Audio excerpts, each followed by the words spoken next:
সুপ্রিয় দর্শক, আসসালামু আলাইকুম। আপনারা সবাই কেমন আছেন? আশা করি সবাই ভালো আছেন। দেখতে পাচ্ছেন আমার ফার্মের গরুটা আজকে বাইরে বের করছি, এটা গাছের সাথে বাঁধছি। এই গরুটার বয়স হচ্ছে প্রায় 110 দিন। 110 দিন আগে আমি এই গরুটা ক্রয় করছিলাম হচ্ছে আপনার 52,000 টাকা দিয়ে। তো 110 দিনে এরকম পরিবর্তন হয়েছে।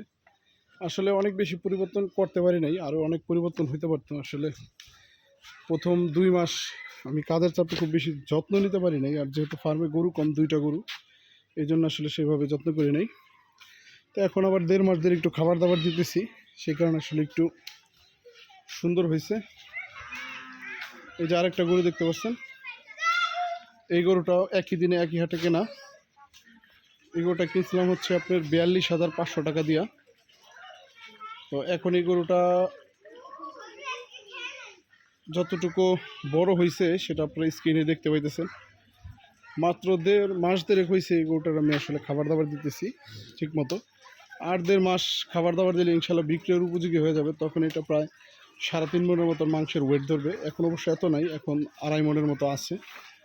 তো আশা করছি আর 1 মাস আমি এই দুইটাকে লালন পালন করব, তারপরে সেল করে দিব।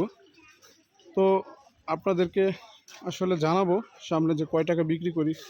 সবাই আমার পেজের সাথেই থাকবেন এবং চ্যানেলটা সাবস্ক্রাইব করে দিবেন। কৃষি হাউস বিডি আপনাদের জন্য আসলে অনেক কষ্ট করে ভিডিও বানাই। আপনারা ভিডিওগুলো দেখা এবং গরু পালন সম্পর্কে বিভিন্ন যে তথ্য আমি দেওয়ার চেষ্টা করি, সেগুলো আপনারা যদি ফার্মিং করেন সেক্ষেত্রে ইউজ করলে আশা করি খুব লাভবান হতে পারেন। ধন্যবাদ।